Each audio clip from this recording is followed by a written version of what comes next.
Agora eu sei como é que eu Você não faço. está me escutando? Não, escutando eu tô, não tô te enxergando. Mas vocês estão me vendo? Vocês Sim, outros? Sim, eu não sei porque que sim. ele não está. Não, mas Deixa para sou eu lá. mesmo.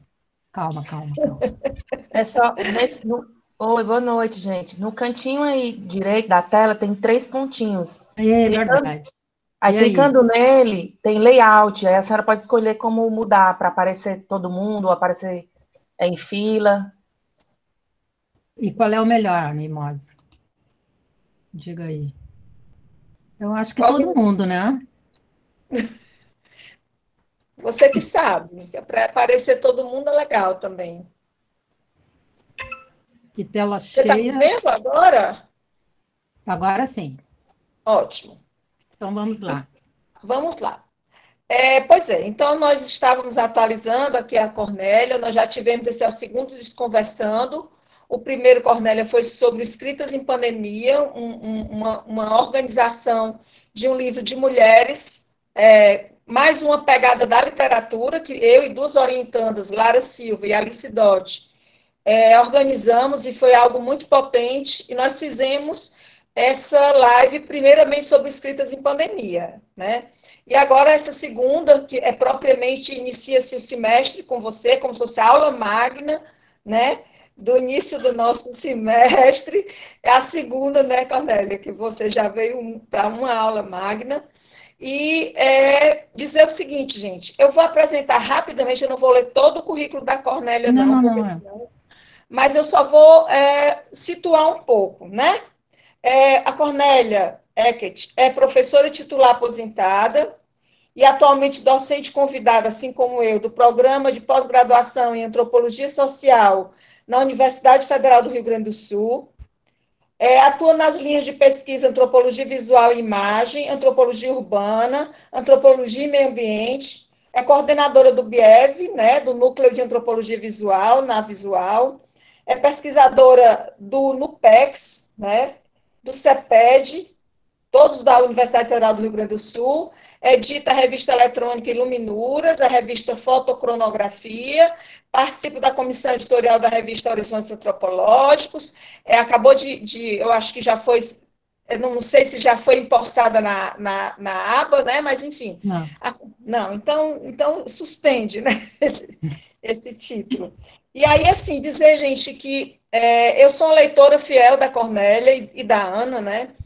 Para mim, a Cornélia, ela vai dizer que a gente está jogando confete, mas não é super espontâneo e verdadeiro, não é uma coisa formal, não estou colocando, fazendo aqui aquela apologia formal, mas a Cornélia, para mim, atual, é a maior e mais expressiva referência da antropologia urbana no Brasil. Eu acho que não só para mim, viu, Cornélia?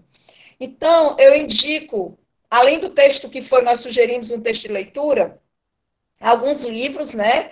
Esse aqui, Etnografia da Duração, que é um livro super querido, né? Que alguns dos meus orientandos já leram e apreciaram. Etnografia de Rua, esse livro também que eu indico, né? Que eu tenho a impressão que é possível pedir na editora da URGS. Esse livro também é Antropologia da e na Cidade, também é um livro muito precioso, né? E indico também, não o livro da Cornélia, mas depois ela pode falar de dois dossiês que nós organizamos com Ricardo Campos, Lídio Dabu, esse aqui que é Arte e Cidade, na revista de Ciências Sociais. Vocês podem encontrar online essa revista, é o número 40, volume 47, e o volume 55, que nós tivemos recentemente o lançamento no Horizonte Antropológico, Arte e Cidade também, né? E Ótimo. organizado por mim, Cornélia, Ricardo. E aí, assim, Cornélia, eu também indico os textos que estão na internet, Etnografia de Rua, Ana Luísa e Cornélia, Estudo da Antropologia Urbana, Etnografia, Saberes e Práticas também, foi super importante já para mim em sala de aula, iluminou muitas das trajetórias metodológicas, minhas, nossas, e Cidade Narrada, Tempo Vivido, Estudos de Etnografias da Duração, E aí, assim, gente, nós combinamos, assim, para eu não ficar aqui também citando toda a bibliografia da Cornélia, nós combinamos, porque aí não ia ter fim, não, viu? Então, por isso que nós combinamos que eu passaria a palavra para a Cornélia, nós começaríamos a Cornélia falando da trajetória antropológica, da trajetória dela de pesquisadora, e a partir dessa trajetória, os encontros, os atravessamentos, os diálogos, os temas de pesquisa, e depois dessa fala dela, eu teria algumas perguntas para fazer, e depois nós abriríamos para vocês também interagirem e fazerem perguntas. Cornélia, nós já temos 66 pessoas, e mais uma vez grata a vocês. Eu passo agora a palavra para a nossa querida diva maravilhosa Cornélia Epert. Glória Diógenes.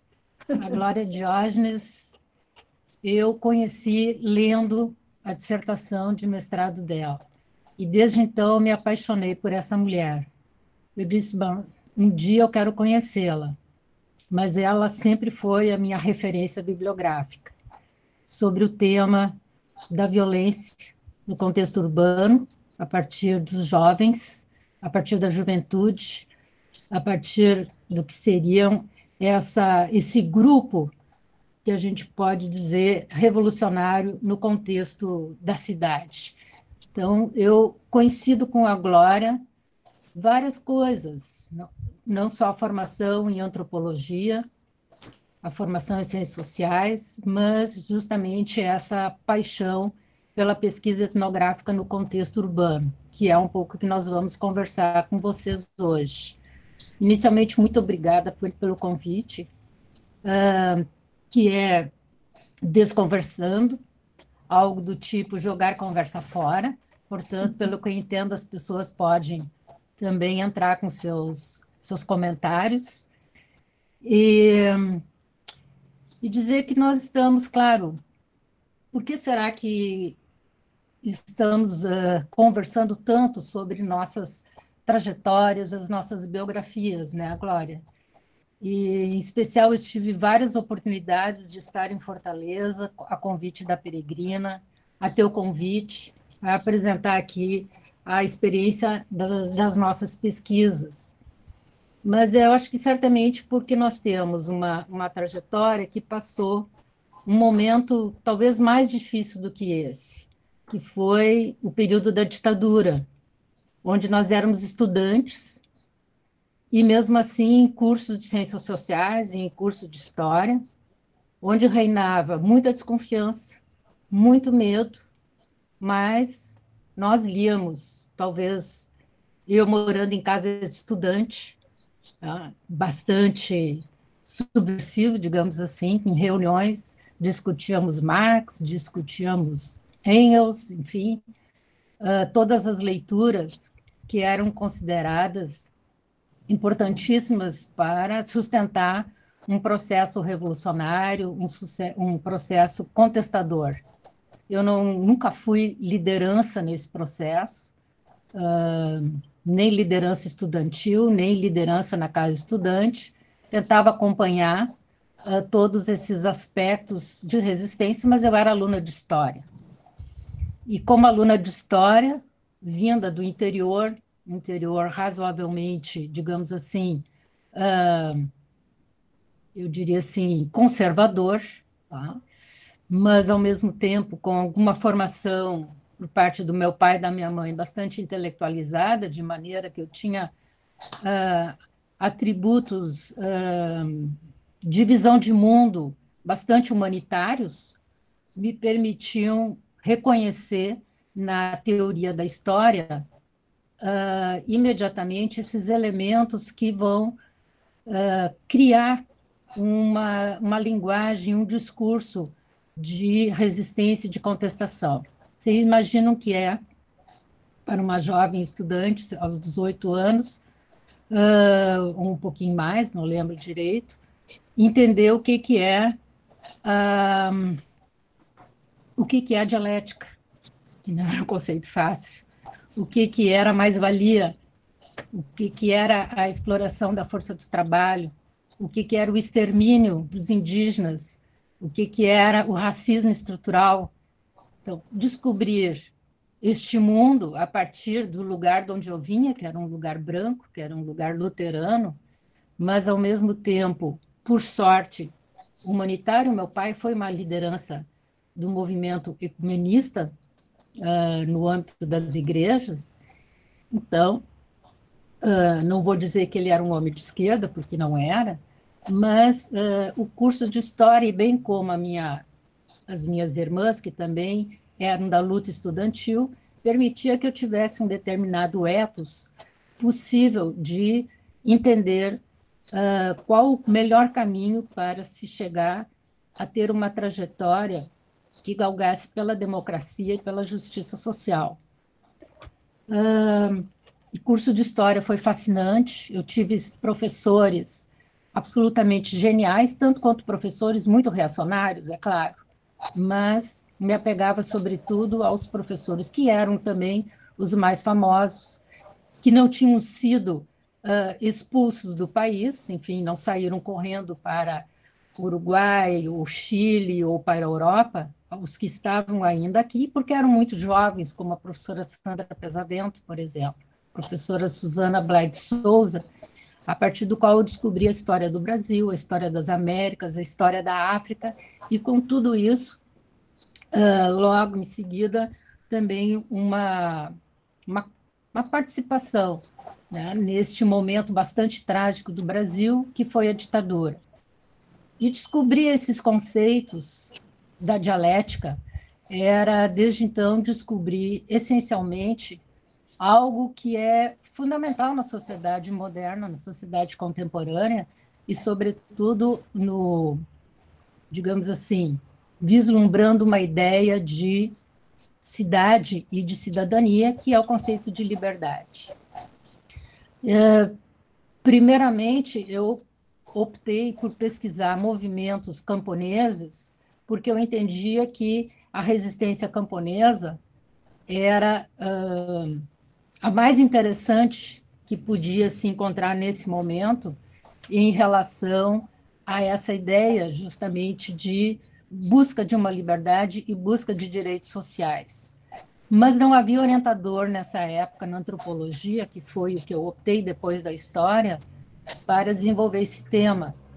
E eis que, no ano em que eu entro, imediatamente eu conheço um professor que acabava de chegar do seu doutorado, que era o professor Rubem Oliven, e que introduz a linha de pesquisa de antropologia urbana. E todos nós fomos bater na porta do Rubem Oliven, pedindo a sua orientação, é claro, em face de um grupo de professores ainda bastante, digamos assim, sérios, né? Uma antropologia mais séria, mais clássica. E Rubem trazia essa novidade da interface de uma antropologia mais clássica, né? Mais acadêmica, com essa nova antropologia da cidade, das dinâmicas do viver urbano, e disse: Rubem, por favor, me orienta. Ele disse: bom, mas eu não vou orientar camponeses, não me interessa, eu não conheço este campo temático, e eu estou há praticamente quase 10 anos trabalhando com antropologia urbana. Eu disse: pois, se ele disse, se tu trouxeres teus camponeses para a cidade, eu te oriento. E foi por muita coincidência que eu estava lendo justamente o Germinal, e disse: bom, os mineiros de carvão são camponeses, mas trabalham num contexto, né, de uma cidade industrial. Foi assim, a partir desse momento, desde que o Rubem aceitou orientar esse trabalho, eu dediquei o meu mestrado e meu doutorado ao tema das condições de vida de grupos operários, em especial essa comunidade do trabalho mineiros de carvão, que sempre foi uma linha de pesquisa muito cara para mim. Até hoje, nós temos vários pesquisadores no BIEV e na Visual, enfim, ao longo desses projetos, que dão continuidade a esse tema, como o Guilhermo, Yuri, Luísa Dantas, que são hoje também ou doutorandos ou já são professores em algumas universidades. Pois bem, daí o mestrado, então, em antropologia social com o Rubem e um doutorado também em antropologia social, graças aos projetos CAPES COFECRIB, a essas políticas de internacionalização dos programas de pós-graduação.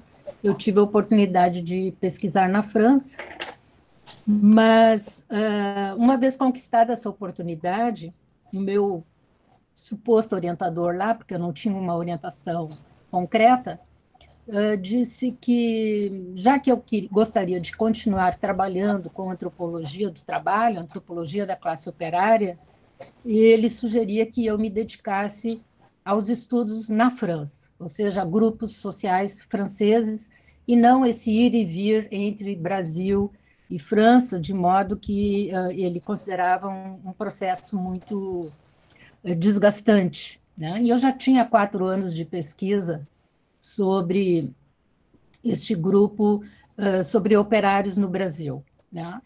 Das quais as grandes referências foi José Sérgio Leite Lopes, foi Luiz Fernando Dias Duarte, que eram alunos do Gilberto Velho, eram alunos da Lígia Sigot, e trabalhavam esse campo conceitual, né, marxista, mas também inovador, com uma bibliografia do Foucault, uma bibliografia do Bourdieu, do Norbert Elias, portanto, nos abrindo uma série de um campo conceitual, que eu diria assim, com tradições ainda bastante europeias e bastante norte-americanas. Mas, ao mesmo tempo, os franceses têm pesquisas de campo enormes na África, na Ásia e na Austrália, de modo que era possível também conhecer este patrimônio etnológico de estudos a partir das disciplinas, a partir das minhas oportunidades na França. Portanto, meu mestrado, meu doutorado foi sobre cidades industriais, foi sobre esses grupos de trabalhadores, e é quando eu também começo a fotografar, quando eu começo a aprender minimamente a trabalhar com fotografia, onde o objetivo era muito mais uma prática de restituição do que, de fato, de desenvolvimento de uma antropologia visual. Existia uma política na França de que, quando você desenvolvia as fotos, você recebia sempre elas em duplicidade, de modo que, claro, fotos ainda com câmera analógica, mas eu sempre retornava a campo e sempre devolvia essas fotos nessa cidade onde eu pesquisei, a 800 quilômetros de Paris, de modo que a fotografia se tornou para mim este lugar do retorno à pesquisa de campo, da continuidade do nosso diálogo. E que, no momento, era mais ou menos uma inovação, pelo menos inovação no sentido, para eles era uma novidade, de ter um pesquisador que retornava e que, enfim, era brasileira, mas que insistia em morar lá por 2 anos e conversar, e visitar, e acompanhar, e conhecer. E foram 2 anos bastante desafiadores, mas muito interessantes. Meu celular, de vez em quando, ganha uma vida própria. Bem, mas é importante dizer para vocês que, nesse processo de formação do mestrado e do doutorado, nós tínhamos um grupo de estudos no mestrado, justamente porque nós achávamos, as poucas alunas que tinham no mestrado, nós achávamos que havia muito pouco diálogo com uma bibliografia internacional. Claro que o Rubem havia trazido uma grande referência internacional, Cláudia Fonseca estava iniciando a atuar no nosso mestrado e também trazendo novas referências, mas nós formamos um grupo de estudos em antropologia simbólica. Era um grupo, novas colegas, Ondina Leal, Ana Luísa Carvalho da Rocha, Cornélia Ecker, depois Bernardo e Flávia Rietti, mas com esse intuito de estudar. E praticamente a gente desenvolveu um programa de pós-graduação nesse formato de estudo praticamente paralelo ao nosso programa. É muito atuante. E eu falo desse grupo porque foi um grupo fundamental na minha formação e, mais do que isso, nos ensinou a trabalhar coletivamente. Desde então, eu só me entendo como antropóloga a partir do meu diálogo com a Ana Luísa Carvalho da Rocha. Não é um diálogo recente, é um diálogo que se iniciou no mestrado e que se mantém até hoje. Então, quando a minha querida Glória, a minha diva, se refere à minha produção em antropologia urbana ou antropologia visual como referência, o que eu posso dizer a vocês é que eu só sei trabalhar coletivamente. Aliás, eu acho que eu sei duas coisas. Eu sei pesquisar coletivamente e sei ser professora. Acho que ser professora foi, para mim, um grande alento, foi uma grande conquista. Me sinto plenamente feliz em ter tido essa oportunidade numa escola pública, que é ainda mais enriquecedor e que não foi fácil. Foi uma trajetória que todos nós buscamos trabalho, todos nós tentamos trabalhar em alguma instituição, trabalhar em algum contexto, digamos, mais jurídico, de forma a obter uma carteira assinada, de forma a obter um determinado reconhecimento e essa oportunidade. E eu consegui, com muita colaboração também das minhas irmãs nesses estudos, adentrar esse contexto universitário que para mim foi muito gratificante. Portanto, depois no meu doutorado, eu continuei convivendo com a Ana Luísa, porque ela também foi fazer o doutorado lá, tanto quanto a professora Carmen Rial, que também era do nosso grupo de estudos. Já a Ondina partiu para os Estados Unidos e fez uma carreira, digamos, de uma antropologia mais norte-americana. Ana Luísa, Carmen Rial e eu mantivemos uma formação mais francesa. Inclusive, ontem eu enviei um capítulo para o meu querido professor, que sempre revisa meus textos, e ele sempre reclama muito dessa tradição francesa por ela ser muito prolixa.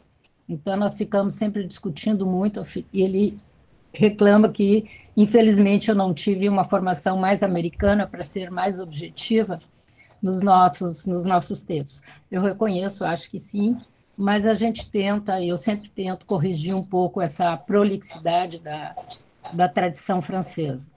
Mas, enfim, é uma tese que eu consegui escrever com mais de 1.000 páginas para vocês, de relato etnográfico, e com 3 tomos, das quais um só com imagem.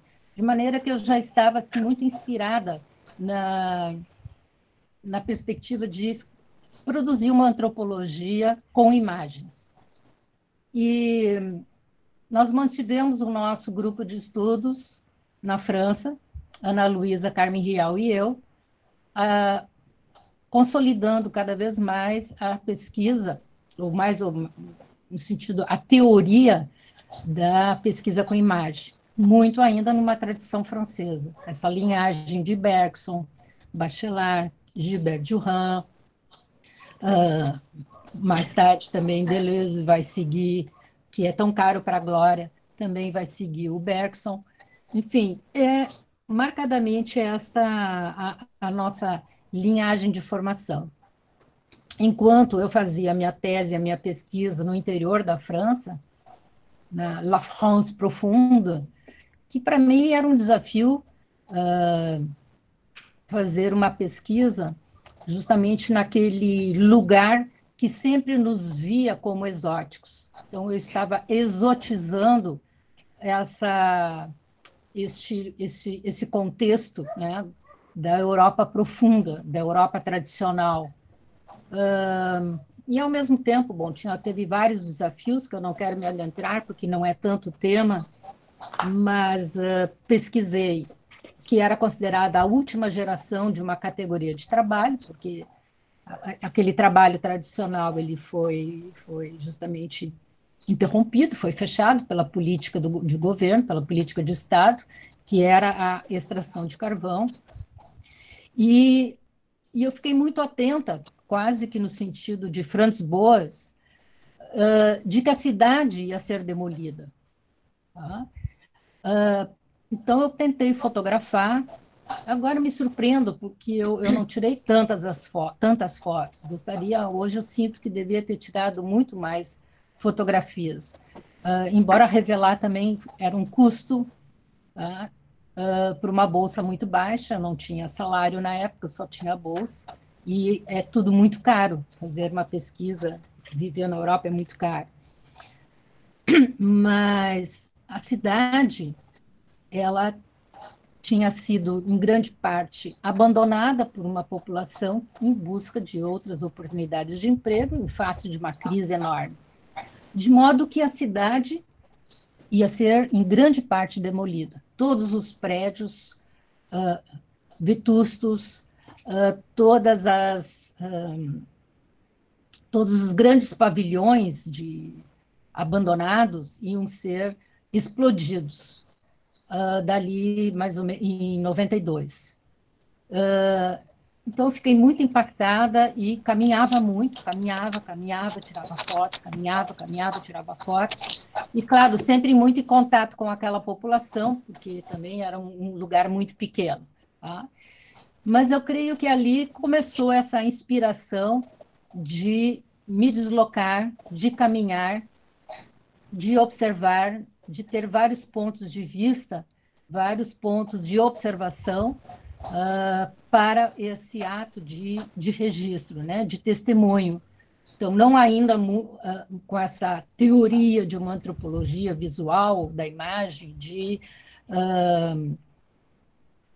digamos assim, de pensar em fotos mais esteticamente mais artísticas, né? Mas muito ainda à la Boas, né? Boas era muito preocupado com a extinção das tradições indígenas e, por isso, a preocupação dele em fotografar, filmar, sobretudo coletar histórias orais para que fossem depositadas em museus, né? E centros de história natural, história geográfica, pela ameaça, aliás, pela ameaça não, pela extinção mesmo dessas tradições indígenas nos Estados Unidos, esquimós e etc., que vocês também conhecem. E, ao mesmo tempo, eu estava num país onde tinha já uma antropologia visual bem significativa, e era possível, embora ainda não estava entendendo direito o potencial desse processo, mas era possível assistir o Jean Rouch, era possível acompanhar as disciplinas na Escola de Altos Estudos, ter acesso a grandes referências de antropologia visual, e aos poucos entender a importância deste processo. Quando eu retornei ao Brasil, em 92, com a tese defendida, eu encontrei no nosso programa um menino que se chama Nuno Godolfin, um aluno das Ciências Sociais, que em seguida foi meu aluno, que queria criar um laboratório de antropologia visual. Ele era orientando do Ruben, e quando eu cheguei, eu achei aquilo tão fantástico, eu disse, puxa, que ideia maravilhosa chegar no Brasil, e alunos de Ciências Sociais, ele não era só ele, eram vários, queriam que o Ruben criasse um laboratório de antropologia visual. A Undina, ela já fotografava, já filmava, já tinha defendido uma tese, aliás, uma dissertação com um capítulo todo ele em fotografia, sem legenda, não me lembro se tinha legenda, mas acho que não, que é a novela das 8, a primeira dissertação, provavelmente, de antropologia no Brasil, com um capítulo só com imagens. Então, eu encontrei uma ambiência absolutamente favorável. Certamente, se não houvesse essa ambiência, eu teria talvez até esquecido da antropologia visual, Glória. Mas os alunos queriam fazer ciências sociais com imagens. Eu Legal. disse, olha, me interessa. E fui adentrando a essa demanda. Em seguida, o Nuno organizou. Aliás, eu praticamente cheguei ao longo da primeira jornada de antropologia visual com Fernando de Taca, um encontro muito simples, Milton Guran, mas em seguida eu disse, vamos fazer uma segunda jornada de mais fôlego, eu te ajudo. Aí sim, aí praticamente 2 anos depois, nós trouxemos Marc Piot, Etienne Saman, Milton Guran, aí foi. Aí foi maravilhoso e finalmente, com o apoio do Rubem, da Ondina, do professor Ari, criamos o chamado projeto de antropologia visual. E estavam todos muito engajados, mas foi que cada um com a sua demanda, fiquei só eu na coordenação. Uma coordenação que já dura 30 anos, e não porque eu tenha me assentado neste lugar, do tipo, essa aqui é minha tribo, esse aqui é meu grupo, aqui ninguém entra. Bem ao contrário. A cada professor que passava em concurso, eu convidava para fazer parte do núcleo. Mas praticamente a imagem não era tão importante para as pesquisas dos meus colegas, né? Não que eles repudiassem, ao contrário, sempre apoiaram, e o núcleo tinha essa característica desde o início de apoiar a pesquisa dos professores, de modo que todo professor que tinha uma demanda, um acompanhamento à pesquisa de campo, com, com produção audiovisual, nós tínhamos uma equipe, o professor vinha apresentar o seu projeto, discutimos e uma equipe acompanhava esse professor no campo, tanto quanto também alunos. De modo que, desde o início, Glória, e meus queridos ouvintes aí, que eu estou vendo vários rostinhos conhecidos e muito queridos, o Navisual ele nasce com essa característica de ser um núcleo de formação e um núcleo de apoio à pesquisa audiovisual, no sentido de que abrir um diálogo sistemático entre a antropologia, de um modo geral, né, nas suas várias linhas de pesquisa, e a antropologia visual. Então, todos os alunos e bolsistas que se interessavam por nem que fosse realizar somente um capítulo em antropologia visual, participava do núcleo, desenvolvia o seu filme, Cláudia Turramagni, Rafael Devos, Viviane Vedana, então Fernanda Reschenberg, vários desses alunos participaram desse processo. Mas agora vem um outro capítulo, antes de você também adentrar com algumas perguntas, ou o pessoal aqui. É importante dizer que eu tenho um outro interesse, que era de continuar a fazer a minha pesquisa em antropologia urbana, continuar com esse tema, mas muito bem acompanhada, mais uma vez, pela Ana Luísa Carvalho da Rocha. Ela volta, enquanto eu estava aí criando na Visual, ela retorna da França, já com seu doutorado em 94, e eu digo, Ana, eu preciso de ti no núcleo de antropologia visual. Fundamental. A Ana não era professora, a Ana era antropóloga no Museu de Antropologia e ela tinha também uma função na Faculdade de Arquitetura. A Ana disse, olha, Chica, antropologia visual não me interessa. Não é o meu chão. Eu trabalho com antropologia, assim, me interessa a antropologia da imaginação, né, a teoria da imaginação, que a gente já vinha discutindo e que foi fundamental tanto na minha tese quanto na tese dela. Ela foi orientada pelo Maffezoli, que por sua vez foi orientando do Durand, mas eu aceito a tua companhia para a gente montar um projeto em antropologia urbana e o tema da memória na cidade. Eu disse, vamos nessa. Então, paralelamente ao todo o desenvolvimento e o trabalho do núcleo de antropologia visual, que acabou tendo o apelido dado por um cineasta chamado Alfredo Barros de Navisual. Ele também fez o logo, hoje ele é uma referência importante aqui na montagem de filmes. Nós começamos a conversar em 95, 96, e em 97 a gente propôs um projeto para o CNPq, a Ana e eu, juntas, juntamos os nossos dois interesses, e o projeto se chamava Banco de Imagem e Efeitos Visuais. Então, a proposta original de criar um museu de imagens da cidade de Porto Alegre é da Ana Luísa, não é minha. Eu entrei com a minha pesquisa, que era sobre cidade, na perspectiva da memória coletiva, mas uma memória muito marcada pela descontinuidade econômica, pela descontinuidade de formas de sociabilidade, que é o tema da crise, que é o tema do luto na cidade, que foi, em grande parte, a minha pesquisa nessa cidadezinha na França. E trabalhando muito com narrativa de idosos, porque a cidade só tinha idosos e poucos jovens e crianças que viviam na casa dos pais, porque eles eram considerados funcionários federais, eles tinham aposentadoria federal, e era um momento de grande crise econômica na França, e, portanto, tu tinha várias gerações convivendo junto com os pais neste contexto de crise. Então, eu entrei com um projeto sobre crise, sobre medo, angústia, luto, em Porto Alegre, e Ana criou o Museu de Imagens e passamos integradamente a trabalhar juntos desde então.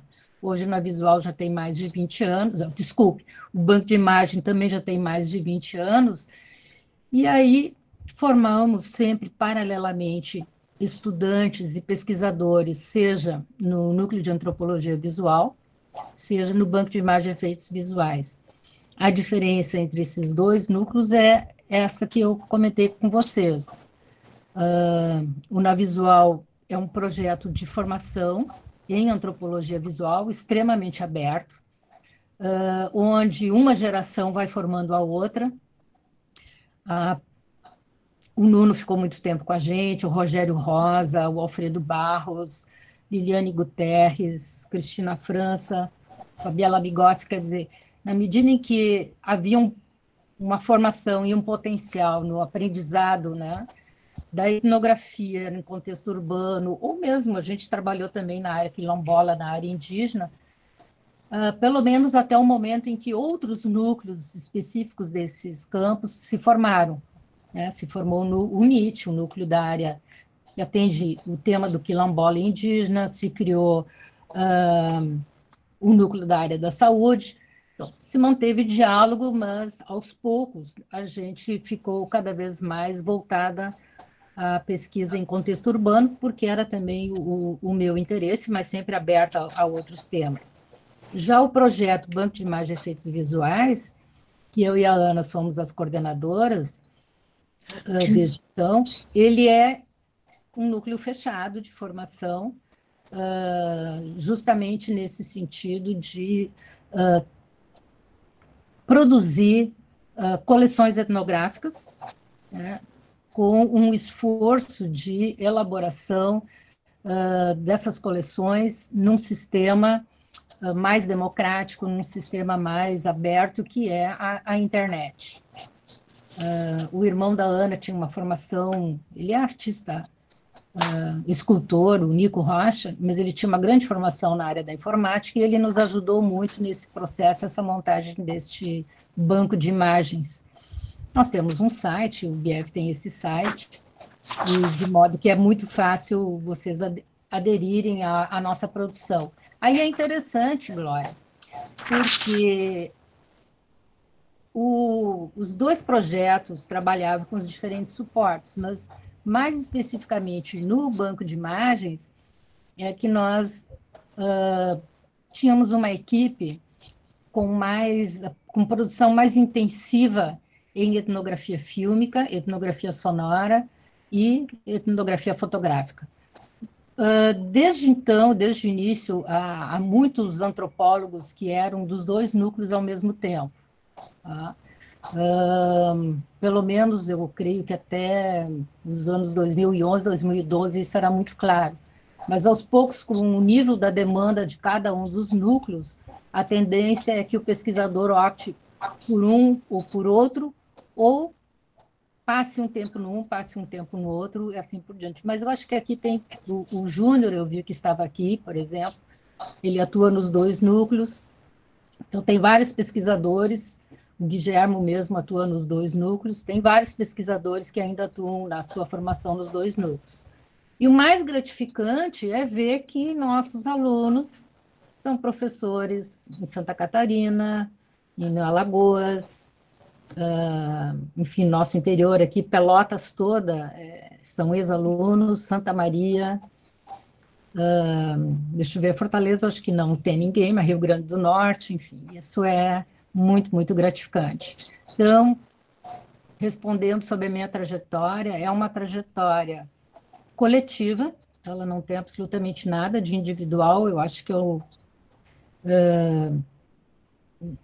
nem sei o que seria uma trajetória individual, não faço muita ideia, porque sempre trabalhei nessa forma dialogada e, né, de produção, por sorte, muito próxima da Ana Luísa, mas também da Carmen Real, também da Undina,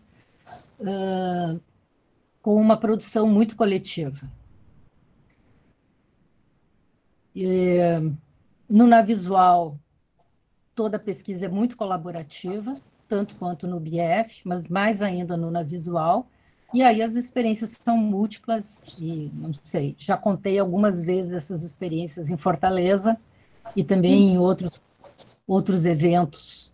Não sei se eu te respondi sobre a minha trajetória, mas em resumo seria isso. E eu acho que é um resumo mesmo, né, Cornélia? Porque não chegou em Berlim, não chegou no pós-doutorado, mas deixa para lá. É porque eu penso que eu que acompanho um pouco, né, de uns anos para cá, essa trajetória da Ana Luísa e da Cornélia, ela tem razão, assim. As duas formam uma equipe junto com todos os estudantes da pós-graduação. Também pude ver isso, Cornélia, quando eu fui na URGS, e visitei, e falei, e interagi lá com o programa, como os alunos e as alunas são sujeitos também, não atuam naquela configuração verticalizada, mas formam um coletivo. Eu acho que foi uma das coisas mais interessantes que eu percebi, talvez seja essa a pujança do programa, é essa horizontalidade. Né? Não tem uma verticalidade, me lembro bem que você dizia assim, os alunos participam das salas de aula, lembra? Os alunos são ativos, são partícipes de um processo que é coletivo, que é construído não pelo professor, mas pela equipe. E eu acho que quando você diz assim da importância de se construir uma experiência acadêmica inteira, né, e não de forma individualizada, eu cada vez estou mais convencida disso, porque vejo da importância, por exemplo, nós que atuamos na antropologia urbana, e a cidade é um microcosmo assim multifacetado e enfim não dá pra, um recorte é sempre um recorte, mas é importante que você tenha um laboratório no núcleo de pesquisa vários olhares sobre a cidade e te agradecer e vou colocar algumas questões assim pela trajetória. Assistimos todos aqui, vai ficar gravado. É muito muito bonito a gente perceber como é que os caminhos eles vão se construindo como uma coxa de retalhos, né? Como labirintos assim que vão sendo tecidos e vão formando um quadro que depois a gente pensa assim, a Cornélia, e não é a Cornélia mesmo, né? É tudo isso que também, por onde você andou, esses idosos que você encontrou na França, esses trabalhadores que você, operários, enfim, todas essas pessoas. Nós também aqui no Lajus, nós temos uma ideia sempre de promover o diálogo juvenis, que você já veio, aproximando narrador e pesquisador, ou seja, também quebrar essa verticalidade entre os narradores, como se eles fossem, que eu não gosto de jeito nenhum dessas palavras, informantes, ou, ou são pessoas que possuem os dados, isso é horrível, né?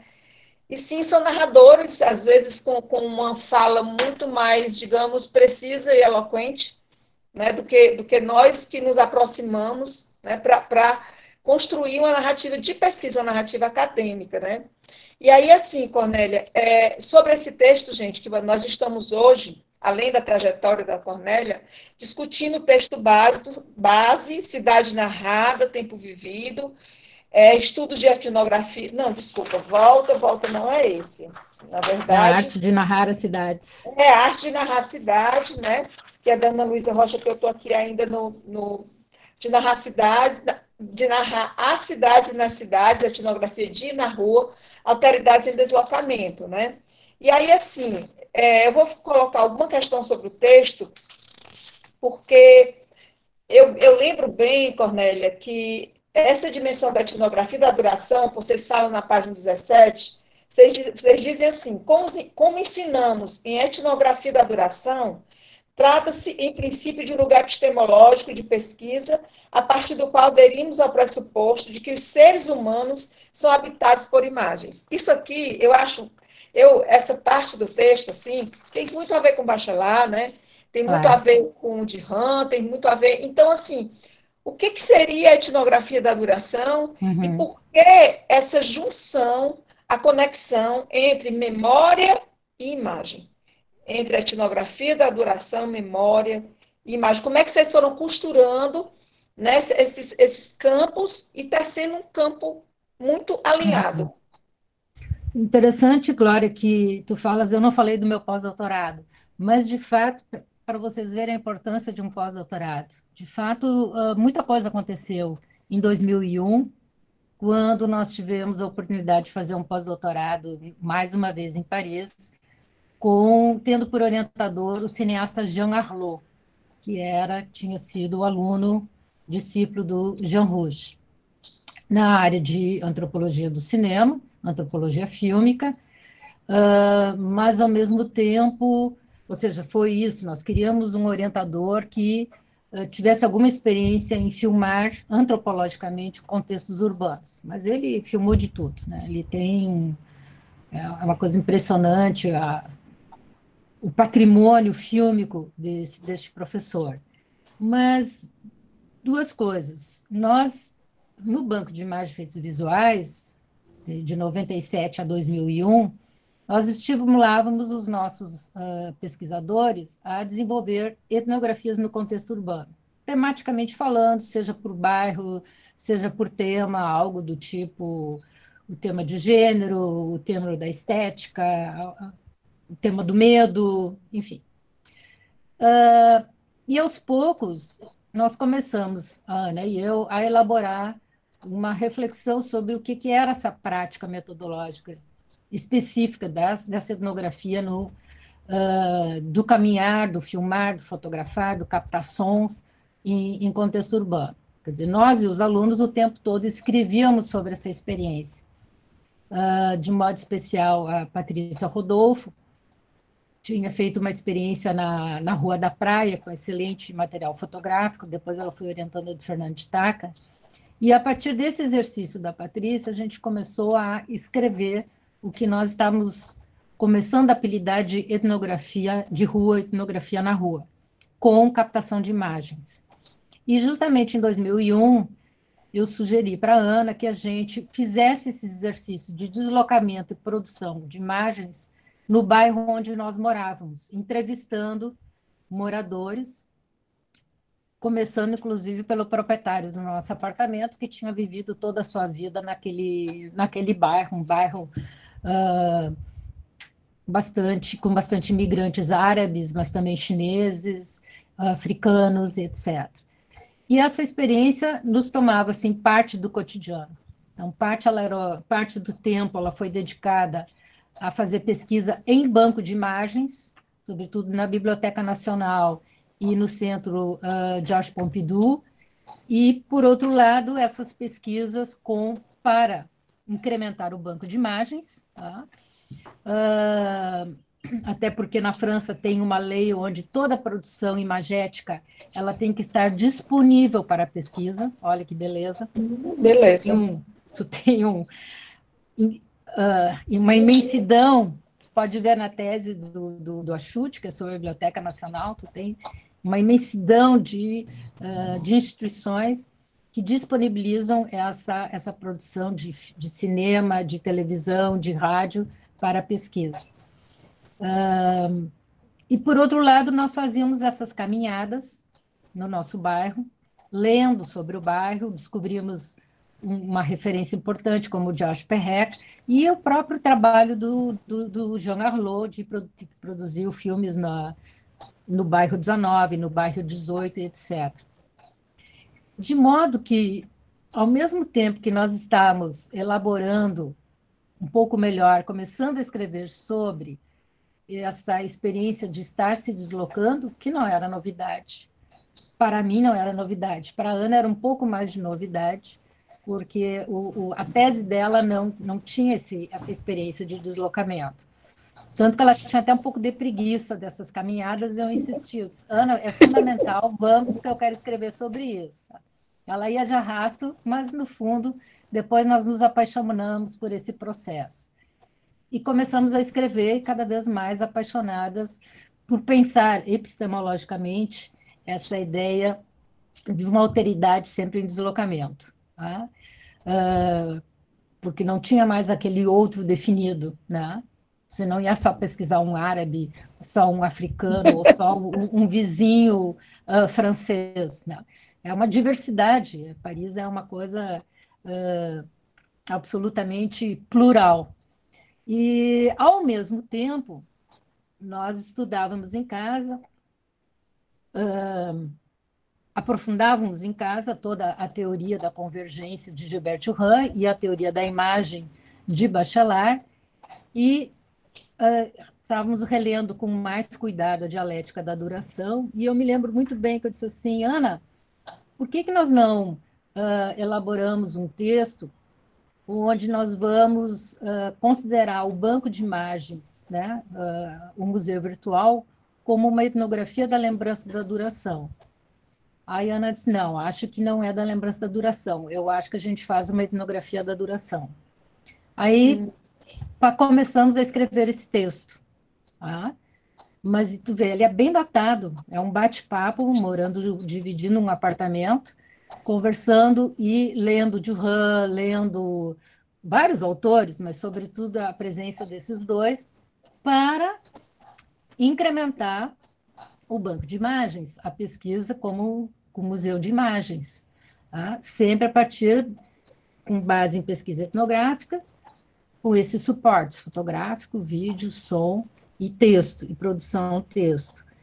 E a partir daí, claro, dialética da duração, o ar e os sonhos, enfim, toda a teoria dos instantes, né, do tempo, até estava olhando aqui, eu disse assim, não, vai que seja que ela pergunte para mim a intuição do instante, quando ele contrasta a teoria do Bergson com o Ruppnell, né, mostrando como ele segue muito mais Ruppnell, desse tempo que é um tempo descontínuo, e que era para nós fundamental porque nós queríamos propor um instrumento, um software, né, no sistema web, que justamente se opusesse a uma maneira canônica dos museus de trabalharem com imagens e de construírem. Bom, a função dos museólogos e dos historiadores é essa, e de construírem uma cronologia, né, sobre a história da cidade, e a partir daí testemunhar cada um desses tempos, né, lineares com uma imagem. E o que nós queríamos é justamente buscar essas imagens a partir das suas homologias, a partir de constelações conceituais, onde nós, como pesquisadores, trabalharíamos um jogo de memórias e não fixaríamos, né, analogicamente uma imagem a uma data, a um acontecimento. Tá? Nesse sentido, a pesquisa com imagens, ela se independiza dessa lógica canônica, dessa lógica positivista. E isso, claro, não é nós, isso é Bachelard. Tá? Isso é isso é teoria da imaginação, método da convergência do Durand. Então, é só seguir esses basilares. Justamente o que Bachelard diz. Escuta, gente, se a gente pensa por imagens, tá? Por que a gente não cria uma metodologia para pesquisar com imagens? Tá? Então, ele já tinha rompido, enfim, rompido, ninguém rompe com Bergson, mas, enfim, ele já tinha ido muito adiante de Bergson e já estava influenciando o Benjamin, já estava influenciando uma verdade. série de outros autores. Quem vai fazer uma relação inversa é o teu guru, que é Deleuze, mas a gente seguiu pela via mais bachelardiana, não é? De modo que, para nós, esse jogar com as imagens, né? Ou seja, jogar com as memórias, buscar esse movimento das imagens a partir desses diferentes suportes. É claro que a gente está o tempo todo, portanto, também discutindo a questão da técnica, e a técnica é ocidental, a técnica é contemporânea, né? É, e, portanto, toda uma linguagem dessa engenharia de web, né? Da internet. Não tem também como não entender que é toda uma outra lógica de potencializar os nossos dados etnográficos. Nós passamos a definir esse processo de pesquisa com imagens e de articular essas constelações por homologia de etnografia da duração. Uhum.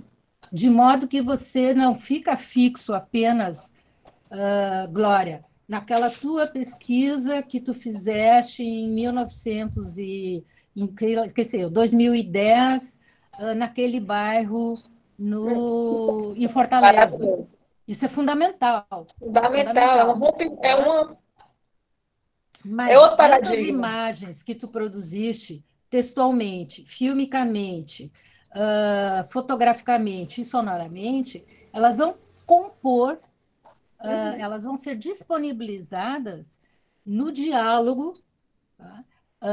No diálogo conceitual com imagens do mundo, com imagens produzidas, que sei eu, por Jean Rouch, por Cornélia Eckert. Aqui estão vendo o rostinho da Lely Baldiceira, que eu sempre tento me chamar de Cornélia Baldiceira, porque ela é uma excelente fotógrafa, minha orientanda. E, e pronto, tá? Pesquisas de etnografia, mas também pesquisas de outras etnografias e pesquisas do mundo, que você vai articulando conceitualmente, que é o que enfim, que é a nossa profissão, pensar o mundo a partir de um campo conceitual, né? Que é o campo de conhecimento, que para mim é um ato de libertação. De libertação no sentido de estar em diálogo com um campo interpretativo, com uma comunidade interpretativa, e que é uma comunidade de comunicação, uma comunidade de conceitos, né? Nós dialogamos por conceitos. Só que esses conceitos,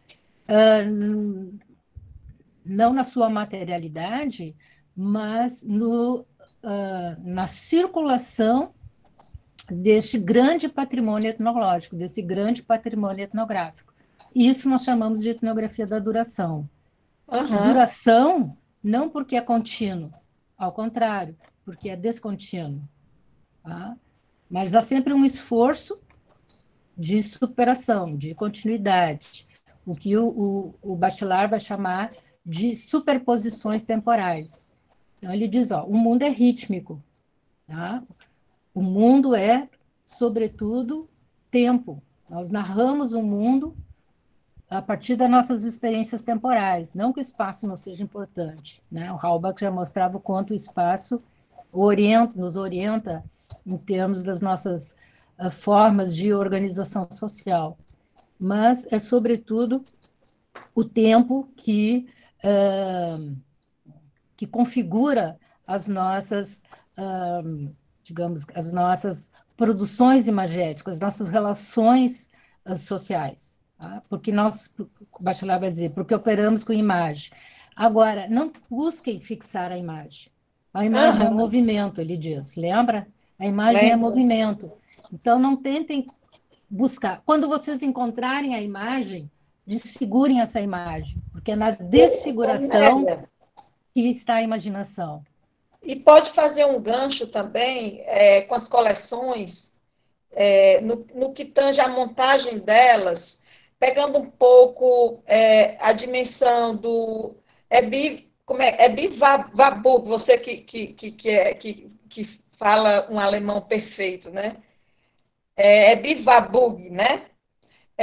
Imaginar, pensar como é que uma perspectiva dos Atlas Mnemosyne, como é que vocês fogem e escapam dessa ideia da representação, da datação, da linearidade, mas como é que vocês montam depois essas coleções, né, para que elas tenham um impacto visual a partir da ideia do imaginar que, como ele diz, história de fantasma para gente grande, né?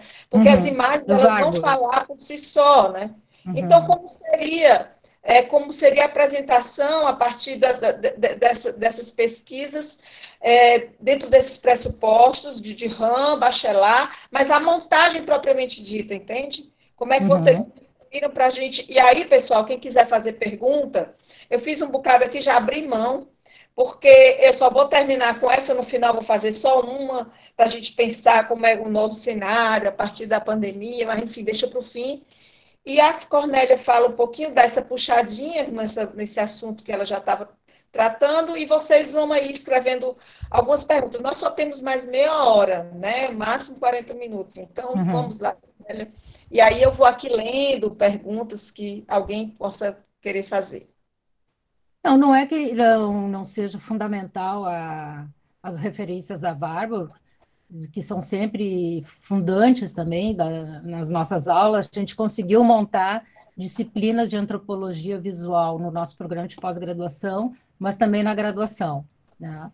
E essas referências bibliográficas estão sempre presentes. Assim, sempre uma grande preocupação em estar atenta ao que é, digamos assim, uma bibliografia clássica, é uma trajetória clássica e também a novos desafios. E Warburg é uma pessoa extremamente recuperada por Didi Huberman, justamente para fazer uma espécie de crítica, né, ao que seria esse supervalor da memória no século XX, né, esquecendo dessas memórias subterrâneas, esquecendo dessas memórias do terror que configuraram também o século XX. E ele então ele traz esse fantasma, né? Esse mundo ocidental em suas mazelas para construir uma montagem e crítica à escola artística, crítica ao positivismo, da mesma forma, no sentido de mostrar o quanto ele pode produzir uma. O Bateson não era tanto nesse sentido, porque Bateson era mais metódico, né? Ele estava mais preocupado em construir uma metodologia a partir de uma antropologia visual capaz de dar conta da construção do registro da cultura de um grupo, junto com a Margaret Mead. O Warburg é um artista, é um louco, né? É um visionário, né?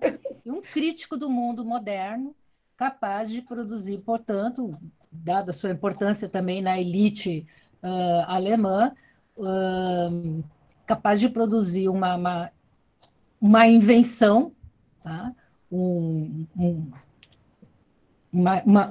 Sei lá, uma expressão artística, que é aquele mural, que é As pranchas, né? aquelas pranchas absolutamente, aparentemente absurdas, mas justamente sem construir esse compromisso analógico, né? Esse compromisso Isso. de uma história oficial. Tá? Aham. Antes, ao contrário, trabalhar com as ruínas, com os rastros, né? com os ruídos, e que já tinha teoria para isso, e, enfim, em seguida Foucault vai mostrar o quanto essa desconstrução dos discursos e dos enunciados, ela, na realidade, é uma denúncia das estruturas de poder, é uma denúncia das formas discursivas e das formas culturais que simplesmente reproduzem, né, o que é de mais nefasto nessas sociedades capitalistas dominantes nesse processo. Então, o verbo, é claro que ele é importante, mas ele, metodologicamente, ele nos leva à arte de inventar, à arte de criar. Tá? E enquanto que a metodologia da convergência do Duhan, ela permite uma certa adaptação metodológica ao que seria criar um banco de imagens dentro de uma lógica informatizada, né? Dentro de uma linguagem da web. Nós não temos uma liberdade de simplesmente jogar no mural elementos. A gente pode fazer isso em oficinas de criação e de produção que a gente faz, né, Glória? Mas no momento que nós temos que trabalhar em um determinado compromisso ético também com a trajetória de cada imagem, né, num ato museológico, num ato bibliográfico mesmo, nós temos esse compromisso de, bom, reconhecer de onde foi tirada essa imagem, quem a produziu, por que eu estou tomando daquele contexto para inseri-la num outro contexto, por que eu estou optando por um retrato, por uma pintura do Rio Grande do Sul no século XVIII para compor uma constelação, para compor uma coleção com com a minha etnografia visual agora do ano 2020. Não é? Então, essa imagem que a gente se apropria, ela tem que ter todo um processo de contextualização, né? Que são as fichas de referência, as fichas bibliográficas, onde nós vamos, a partir de repertórios, a partir de categorias para essa classificação, potencializando a sua apropriação para contar uma história, né? Para disponibilizar essa etnografia produzida, enfim, para o mundo dos usuários da internet. É um jogo das imagens. Ô, Cornélia. A outra experiência em Berlim, que foi um pós-doutorado mais curto na Universidade Livre de Berlim, ela enfatizou mais novamente a etnografia de rua, no bairro de Kreuzberg. Mas foi, como Kreuzberg é um contexto eu diria assim, de um mundo artístico absolutamente intenso, é talvez o lugar mais pichado do mundo, não sei, Glória, tu deve saber isso, o mais grafitado do mundo. Então, por menos que a gente escolheu aquele bairro, o grafite ele teve um papel muito interessante na crítica ao Muro de Berlim, portanto, a política da chamada democracia alemã, e, enfim, o processo da queda do Muro de Berlim, etc. E nós tentamos percorrer justamente esses rastros, né, a partir desta matéria produzida, esses grafites e esses pichos, para reconhecer como essa história do bairro é recontada, como ela é repensada por seus habitantes. A gente fez muitas entrevistas, entrevistamos muitos artistas, mas esse material ainda não está trabalhado. Mas a ideia desse pós-doutorado foi um mergulho, uma etnografia de bairro, mais ou menos como você fez em Portugal. Cornélia, tem duas perguntas aqui, deixa eu ver se tem mais. Duas perguntas. Uma é da Ana Denise Vieira Queiroz, que pergunta se há algum material de pesquisa ou alguma experiência envolvendo a população em situação de rua. E o Johnny Harrison pergunta sobre a montagem no esquema do Atlas, a questão da aura, da imagem e do sentimento, que ela é uma causa, que são importantes para o Warburg. É também uma preocupação nas suas montagens? São duas perguntas diferentes. Então, pode começar pela Ana Denise, se tem alguma experiência envolvendo a população em situação de rua. Depois eu releio a outra, se você quiser. Está aqui no chat. Então, a pergunta da Denise, Ana Denise, muito obrigada, ela é muito importante, no sentido de que ela nos remete também ao debate sobre o tema da ética na, na antropologia visual. Tá? Para, para produzir com populações de rua, o que você pode fazer são, provavelmente, oficinas e projetos com essas populações para que elas produzam imagens. Tá? No caso, existe, claro, muitas etnografias com populações de rua feitas aqui no Laboratório de Antropologia da Cidadania, que é coordenado pela Cláudia Fonseca, pela Patrícia Chu, pela Denise Jardim, e há também muita produção fílmica com essas populações de uma forma colaborativa. Mas nós, no banco de imagem, embora a gente tenha desenvolvido algumas etnografias específicas com populações de rua, essas imagens elas não compõem, e dificilmente elas compõem, o banco de imagens. De modo geral, são pessoas que não querem ser filmadas, tá? E eu acho absolutamente justo, não querem ser filmadas, não querem ser fotografadas, e num software que nós tínhamos em relação no debate de como cada foto entraria ou não entraria, nós sempre tínhamos criado um software onde dizia pode ir para a internet, não pode ir para a internet. Fotos com crianças, fotos de populações vulneráveis, elas não podiam ir para a internet, a não ser que algum orientador assinasse e que tivesse esse tipo de consentimento no processo da pesquisa, o que era uma situação mais ou menos rara. Mas há muita pesquisa com populações de rua em Porto Alegre a partir desses laboratórios, que são pesquisas colaborativas. Mas teve, por exemplo, um projeto nosso coordenado pela Ana sobre a água em Porto Alegre, com várias entrevistas com populações de rua, mas nenhuma entrou, a não ser uma pequena conversa, mas nenhuma delas entrou e faz parte do documentário ou parte do hipertexto que foi produzido nessa pesquisa. Então, o que é possível dizer é que eu acredito que a gente forme alunos que têm essa potencialidade para fazer pesquisa com populações de rua. Tá? E existe várias dissertações, até a Nicole Rigon também está produzindo a sua dissertação nesse sentido.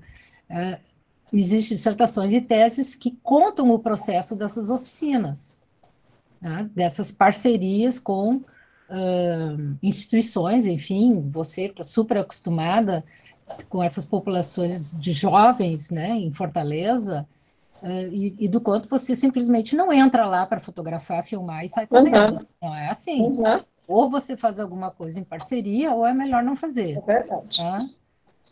Então tem que tomar muito cuidado, e não digo que não teve problemas, né? A gente teve, eventualmente, um ou outro aluno que teimava em sair correndo, fazer uma foto numa vila e voltar correndo e dizer, olha que maravilha, e depois a gente retornar nessa vila e saber que aquela criança que deu um depoimento teve problema com os pais, apanhou, coisa desse tipo, por ter dado informações para esse antropólogo. Então, Ana Denise, é uma coisa muito, é um tema muito delicado, né?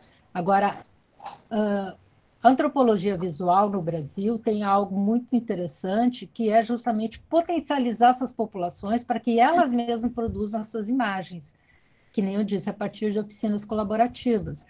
O projeto Vídeo nas Aldeias, né, é maravilhoso nesse sentido, do Vincent Carelli.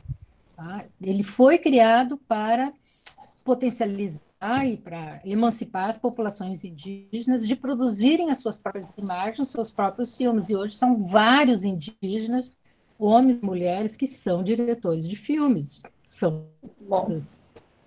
E estão sendo o tempo todo convocados para os grandes eventos nesse debate. Ao mesmo tempo, fotógrafos indígenas, fotógrafos quilombolas e tanto quanto artistas de rua no sentido de habitantes de rua que se tornaram também referência artística, pelo picho, pelo grafite, pelo hip hop, etc. A outra questão, eu não sei se eu entendi, Você mas quer era que de eu leia novo sobre novamente? Warburg. Cornélia, assim, Cornélia, sobre essa montagem no esquema do Atlas, a questão da aura da imagem e do sentimento que ela causa, que são importantes para o Warburg, também é uma preocupação nas suas montagens? É do Uhum. Johnny Harrison essa pergunta. Nossa, isso dá uma aula, né? E, na realidade, mais um fórum de debates.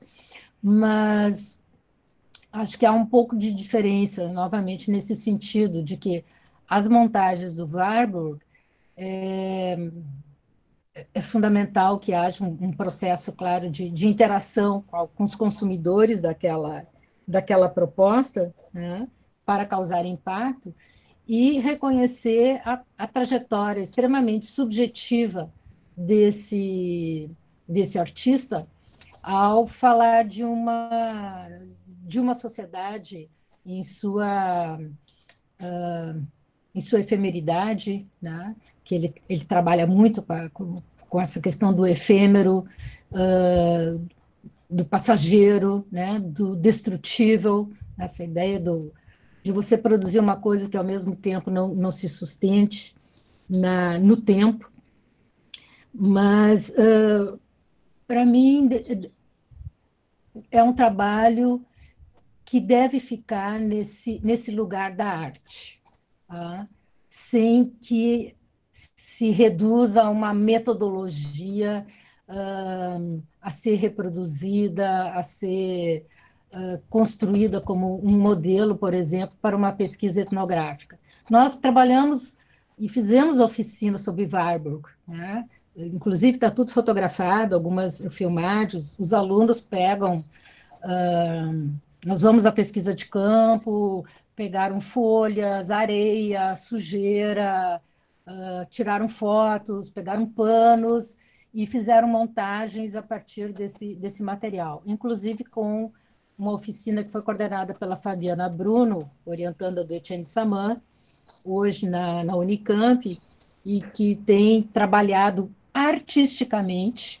Tá? Ela tem uma editora que ela participa e eles publicam artisticamente esses resultados artísticos, né, desses fragmentos para essa montagem, para uma perspectiva poética em relação ao mundo, revolucionária, subversiva, mas poética. Tá? E já esse banco de imagens, ele se propõe muito mais a ser esse patrimônio de produções etnográficas, tá? Um patrimônio que tenha essa circulação de palavras, essa circulação de conceitos e de imagens para uma internacionalização, para uma extroversão da produção etnográfica, portanto, de um campo muito específico, que é o da antropologia.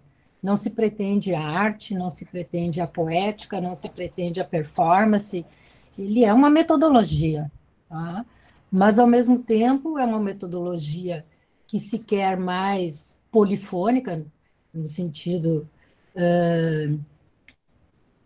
bem à la Ricoeur, de permitir, né, que haja uma leitura plural deste trabalho etnográfico, dessas pesquisas antropológicas, que elas não se reduzam a uma leitura academicista, mas que elas sejam apropriadas por pessoas também leigas, ou, enfim, mas que tenham interesse justamente em brincar, em jogar, em interagir com imagens sobre a memória coletiva de Porto Alegre ou outras cidades que a gente também trabalha. É bem mais específico e Warburg é apenas um deus para nós. Apenas. É um deus para nós, mas é o lugar dele, não chegaremos perto da sua metodologia.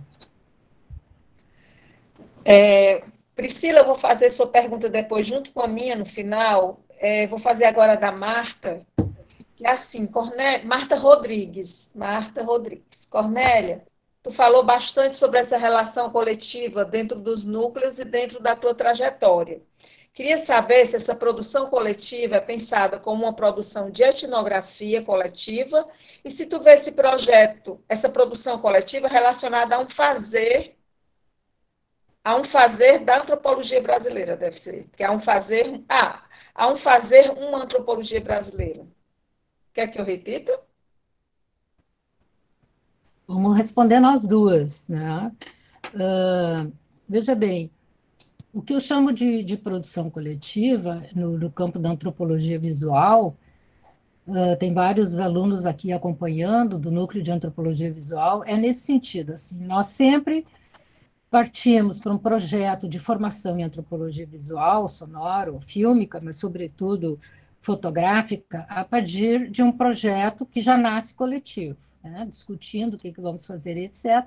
E todo o processo etnográfico, ele é coletivo, né? Etnografia de rua, etnografia de um bairro, etnografia sobre a produção artística na cidade, uma pesquisa com narradores urbanos, e o processo final, ele também é todo coletivo, de modo geral, exposições fotoetnográficas ou etnofotográficas, grandes instalações, às vezes com eventos, com participação de pichadores não, de grafiteiros, de artistas de rua, né, ou artistas populares, enfim, a gente tenta inventar um pouco dentro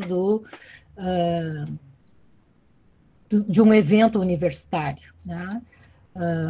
Nos mantemos nessa perspectiva, mesmo que sendo projetos de extensão, projetos de colaboração com outras instituições culturais, nos mantemos nessa linguagem universitária, nesse esquema universitário, de trazê-los quando possível, mas não nos convertemos, digamos assim, né, em artistas, por exemplo. E tanto é que teve várias exposições, como os narradores urbanos, que quando nós terminamos, nós fizemos uma ficha técnica com o nome de todos que participaram ao longo de 1 ano, 2 anos das oficinas, mas as imagens, nós tivemos até uma dificuldade de relembrar quem tinha feito o clique.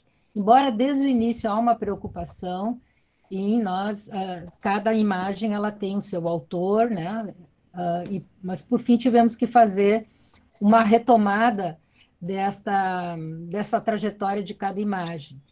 Mas o que é muito interessante, Marta, é que justamente quando nós queremos expor para além das nossas exposições, onde nós somos convidados, com catálogo e tudo, por exemplo, recorrer a um prêmio ou alguns congressos, não nos aceitam, porque é uma produção coletiva.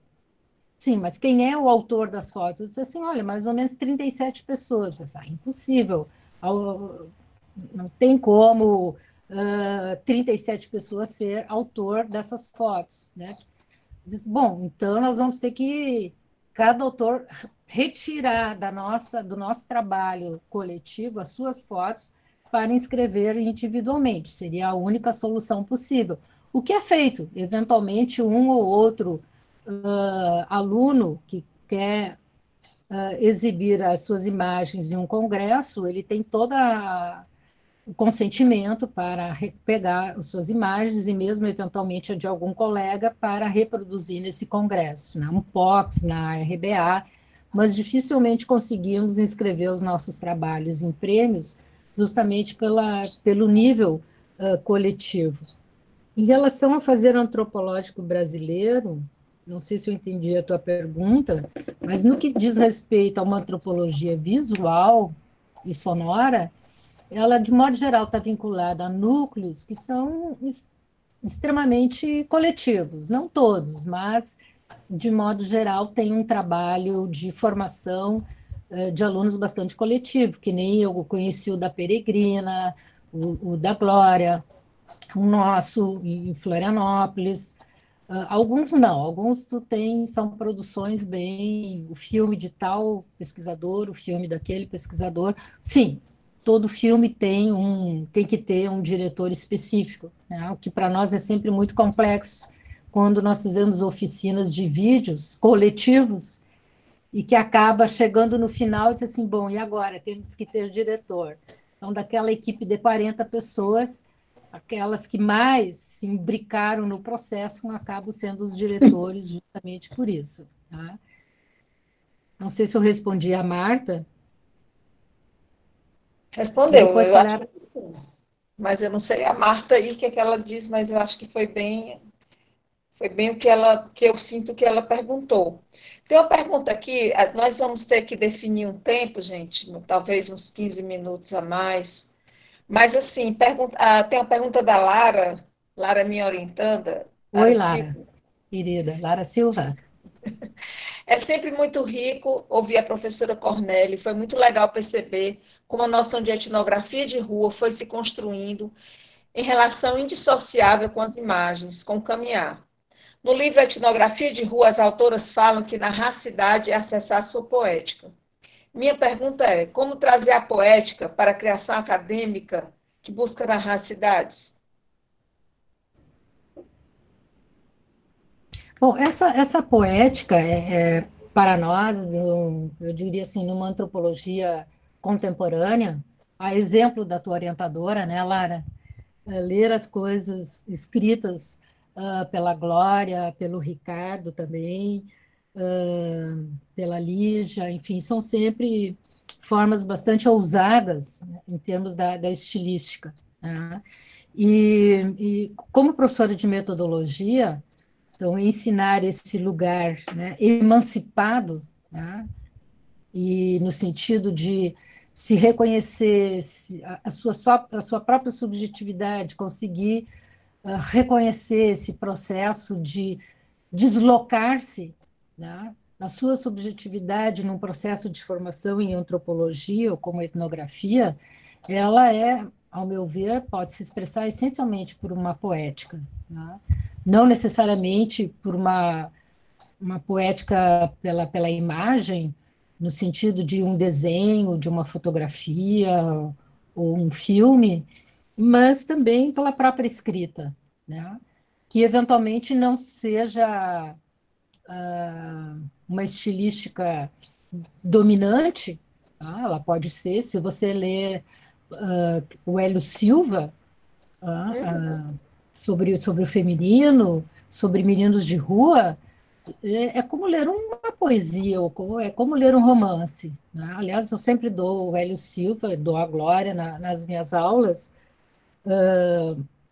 de modo que essa poética, ela está, eu acho que num lugar que nós reivindicamos, né, Lara, e que eu acho que hoje a gente conseguiu, pelo menos na antropologia, de produzir uma escrita nos seus diversos suportes, texto, fotografia, desenho, performance. Eu tenho uma aluna que defendeu sua tese fazendo uma performance.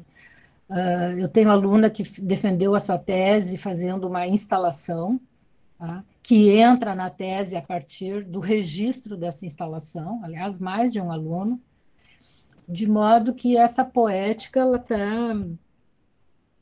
Para mim, essa poética é política, né? Então, quando você produz um texto com essa intencionalidade de diálogo e, e que esse leitor possa se repensar nesse processo, o que o Paul Ricoeur vai te chamar né, de você escrever para o outro como um si mesmo, permitindo que esse outro se reconheça nessa escrita e possa se repensar nesse processo, para mim é uma poética. Agora, não é arte no sentido da poesia propriamente dito. Acho que quando se quiser escrever poesia, se escreve poesia, né?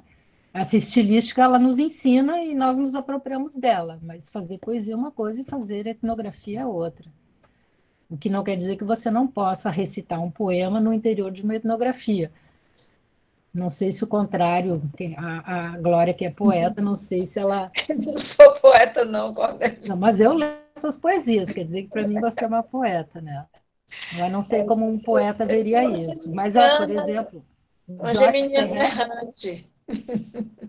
George Perec para nós foi fundamental, tanto que a gente tem um texto dedicado ao George Perec.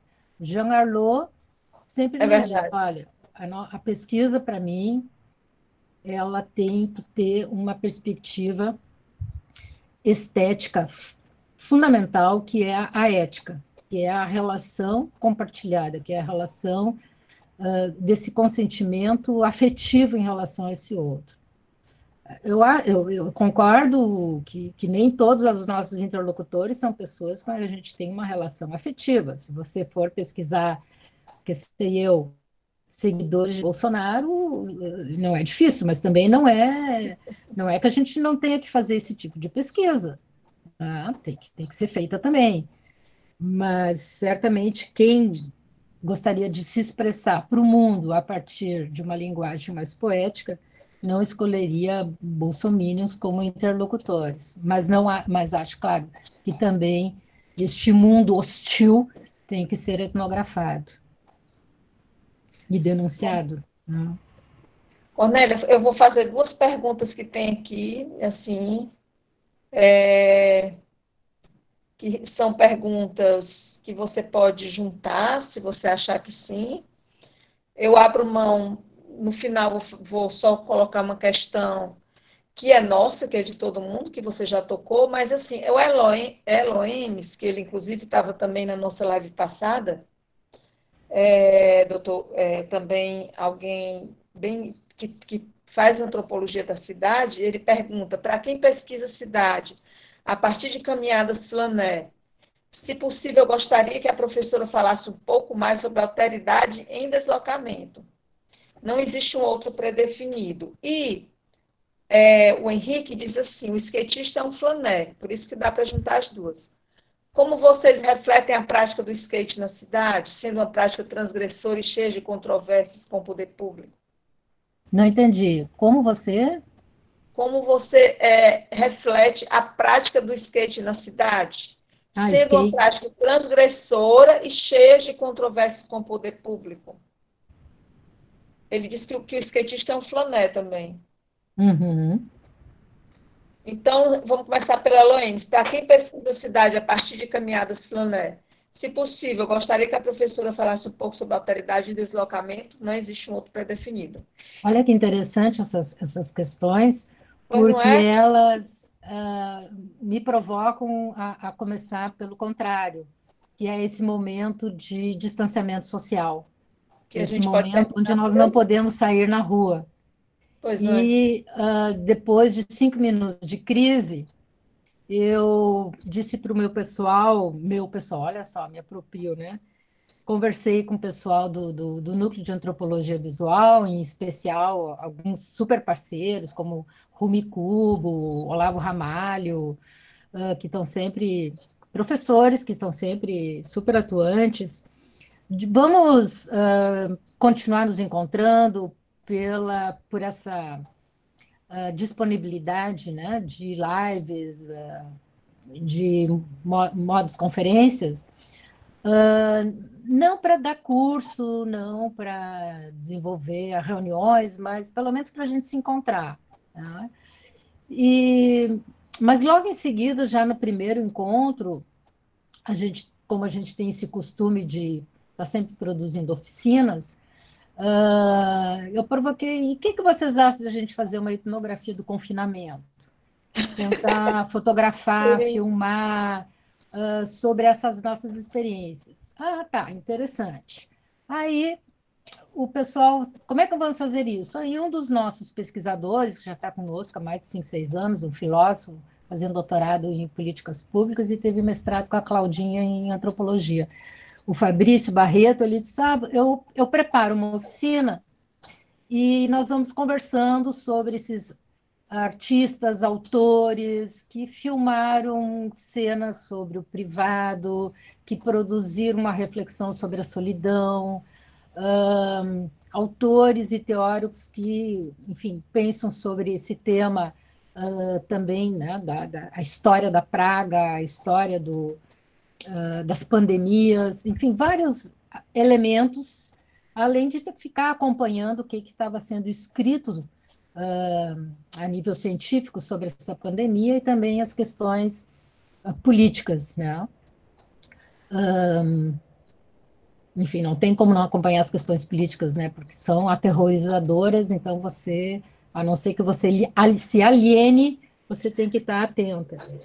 Mas, então, começamos já a partir da primeira semana de confinamento a nos encontrarmos em rede e estamos fazendo a cenografia do confinamento, que está a cada terça-feira, que é nossas reuniões já habituais, elas estão crescendo, onde todos participam no mesmo sentido, professores, alunos de graduação, interessados, e vamos também publicar isso numa revista que é chamada Fotocronografia, para um pouco contar essa experiência.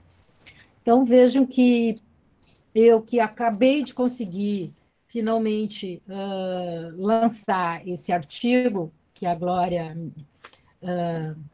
tem sido uma embaixadora, ela gostou, que foi a minha fala no evento que a Glória me convidou. Naquele evento, eu disse, gente, eu quero falar sobre essa flanerie, sobre essa experiência do Navisual e do Bieve, sobre etnografia de rua, e inspirada na obra da Teresa Caldeira, trabalhar com essa ideia das alteridades sempre em deslocamento, né? Justamente essa transformação de nós fazermos etnografia em contextos complexos, como dizia Gilberto Velho, e não mais uma relação com aquele outro, né, extremamente fixo, no sentido de empiricamente fácil de ser relatado, fácil de ser configurado. Ao contrário, tá? Nós trabalhamos, que nem dizia Gilberto, tanto com seu vizinho quanto com populações de rua. Então, essa tendência entre se familiarizar quanto estranhar são processos sempre em deslocamento. Mas esse deslocamento não é só corporal, ele não é só uma relação do trabalho de campo, ele é também conceitual. Tá? Então, reconhecer que essas relações com múltiplas alteridades, ela também te exige uma alteridade, um jogo de alteridades conceituais muito mais intenso e muito mais denso do que quando nós fazíamos etnografias em contextos mais tradicionais, né? Claro que ainda há incursões de antropólogos, que sei eu, um antropólogo branco que se insere numa sociedade africana muito específica, claro que ainda há esse tipo de movimento, mas, de modo geral, nós todos aqui, antropólogos urbanos, nós temos uma relação com grupos sociais, uma diversidade impressionante. Imagina, Glória pesquisando jovens em Fortaleza, a diversidade dessa composição e esse ir e vir. Ora, a Glória contata esses jovens a partir da antropologia, ora a partir de uma instituição do Estado, ora a partir da própria Glória como mulher, ora de uma Glória, enfim, formadora de outros jovens. Então, essa multiplicidade de papéis e de jogos leva também, certamente, a Glória a ter que dar conta de um campo conceitual muito mais complexo. E que existe, ele está dado, né? Ele está dado por teorias hoje contemporâneas que dão conta desses antagonismos, dessas contradições, enfim, pelo menos lendo Glória, eu entendo justamente nesse sentido. Aliás, esse grupo, né, de todas as artes, esse grupo do Rayu, que está muito atento a esse campo conceitual, né, de trabalhar com jovens, de trabalhar com artistas, etc. Mas a caminhada na cidade, que para nós, então,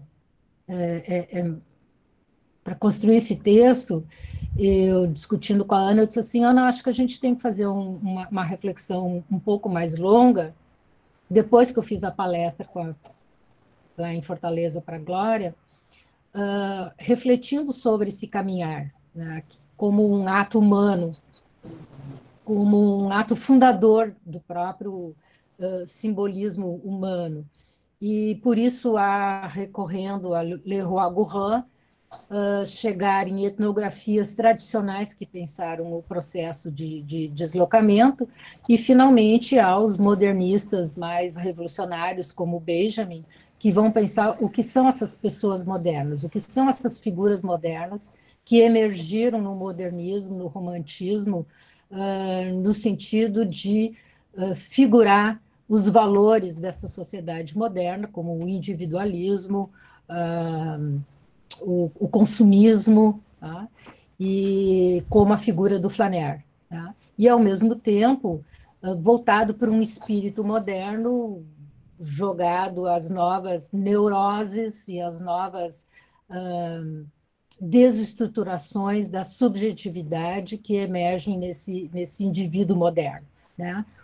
A ideia do nervoso, a ideia da depressão, da dessubjetividade, tá? Que, aliás, vão dar pano para manga aí para elaboração de teorias sobre o inconsciente humano e toda a formação da psicanálise moderna contemporânea. Então, esse Flaner é um caminhante, é um observador crítico a essa sociedade do consumo, né? Eu estou pensando, claro, em Benjamin. E, ao mesmo tempo, ele se ocupa de lugares que são lugares, digamos assim, elitistas, proibidos, higienizados, mas que ele confronta, que ele, como um farrapo, ele subverte, tá? E eu acho que é um pouco essa perspectiva que a gente toma, de falar dessa cidade a partir deste lugar que não é muito visível, dessas narrativas que não são muito escutadas, e que um olhar mais atento, né, do etnógrafo, que a gente tem treinamento para isso, nós temos esse potencial, portanto, para poder testemunhar esse processo, né, fazer essa caminhada, se imaginando num ato de flaner, não nessa intencionalidade só de uma captação da imagem no sentido do seu potencial artístico, mas também de troca, né? Vejam, eu captei essa pessoa na bicicleta, eu captei essa calçada descuidada, eu captei esse lixo, eu captei esse prédio, e nesse jogo de trocas dessas imagens, tentar reconhecer essa cidade em movimento, né? Uma cidade que flui, uma cidade que tem fluxo, que tem vida. E a Latin Ingold, praticamente, eu acho que a etnografia de rua permite ver essa cidade na sua fluidez, né? Na sua força de vida. Não uma cidade, mesmo que seja uma cidade num domingo à tarde que você saia para fotografar, você traz conceitualmente esse elemento do movimento, né? Esse elemento crítico e da fluidez. Cornélia, tem uma pergunta da Camila que vai nesse plano, que eu acho que a gente pode ir encerrando, porque eu havia combinado com a professora Cornélia 1h30, já tem 1h44. Então, infelizmente, nós não vamos poder, vamos assim, ver essa pergunta da Camila, porque também outras pessoas se manifestaram em relação a ela. Adorei essa pergunta da Camila, enfim, vamos aqui para ela. E no final eu falo alguma coisa, mas a gente está encerrando, tá? Então, professora Glória, vocês Cornélia, também fazem etnografia de rua no Lajus? sim, a gente tem feito, assim, porque Uhum. no conjunto de orientandos, você vai agora para a banca da Alice Dot, né? Participar da banca da Alice Dot. Então, o conjunto de orientandos e de pessoas que estão no Lajus, a Lara Silva faz a etnografia de rua, que é a minha orientanda, então a Alice, e tem outras pessoas também, né, que a gente tem feito muito essa aproximação entre antropologia visual, antropologia da imagem e etnografia, né? Então, nossos trabalhos, nossas reflexões estão indo muito por aí. E mais um momento aqui, as perguntas são para você, viu, Cornélia? Eu sou só Ah, a sua perguntadeira. não, você disse que era um diálogo. Mas aí, o pessoal que já me tem, eu vou fazer parte desse conversando todo. Novidade aqui é você mesmo. Então, Cornélia, sua fala me causou, Camila, provocações e alegrias. Como pensar o conceito de flanel, um andarilho europeu pelas ruas de Paris, a partir de epistemologias não eurocêntricas? Quais imagens e sons da cidade podem ser percebidos a partir das cidades latino-americanas e africanas? Enfim, a partir das imagens da cidade, de lugares onde não é permitido transitar. Esses pedaços daí nas cidades estão novamente esquecidos? Aí a Marta diz assim. É nesse ponto da pergunta da Camila que penso nesse fazer antropologia brasileira, uma antropologia descolonial, que está produzindo um coletivo. Veja essa produção em coletivo como uma potência muito nossa. Então, pronto. Seria mais ou menos isso, né?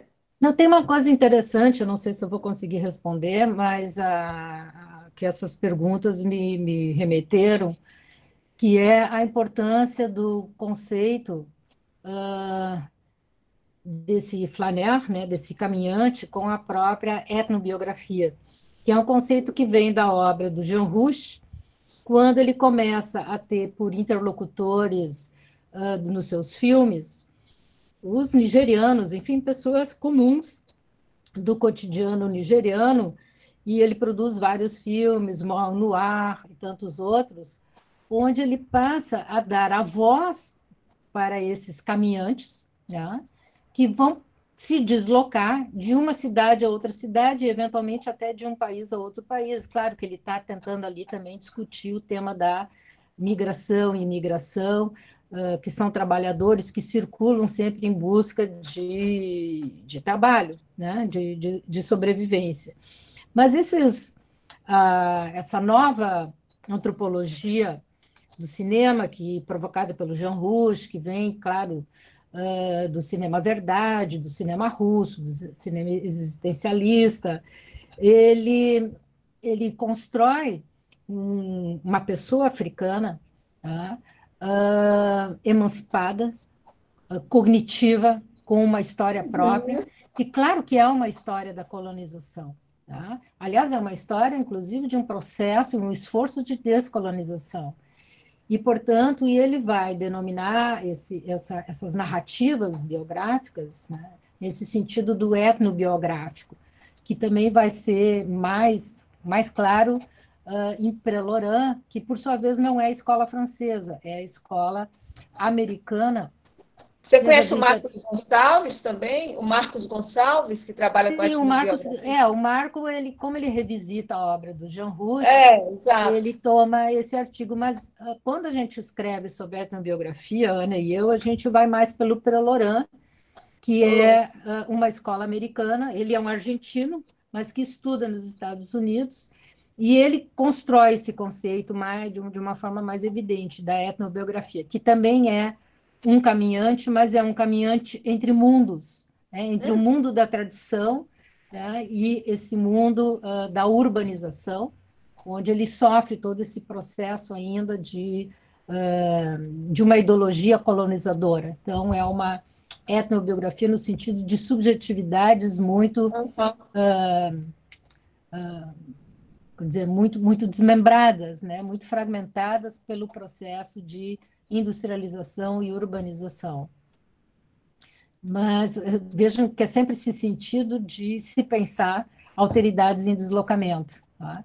E acho que seria bem interessante, que não está nesse texto, mas uma leitura da teoria da descolonização para trabalhar essa perspectiva da alteridade sempre em deslocamento, no nosso caso, que são pesquisas em contextos urbanos, olhando também o próprio deslocamento de alteridades que as teorias de descolonização nos provocam, que é, na realidade, de destruir um campo conceitual que emergiu no próprio processo de consolidação da antropologia e que ainda provoca ruídos e que têm que ser superados. Mas, enfim, eu fugi bastante dessa perspectiva da Flanery. Não, mas bobagem, porque eu acho que, na verdade, não era bem sobre Flanery, não, era sobre o que você tocou mesmo, a provocação. E acho, Cornélia, assim, tem sido interessante porque essa perspectiva da etnobiografia do Jean Rouch, tem um texto também do Dilberman, no Pensando em Imagens, que se chama Devolver a Imagem. Isso.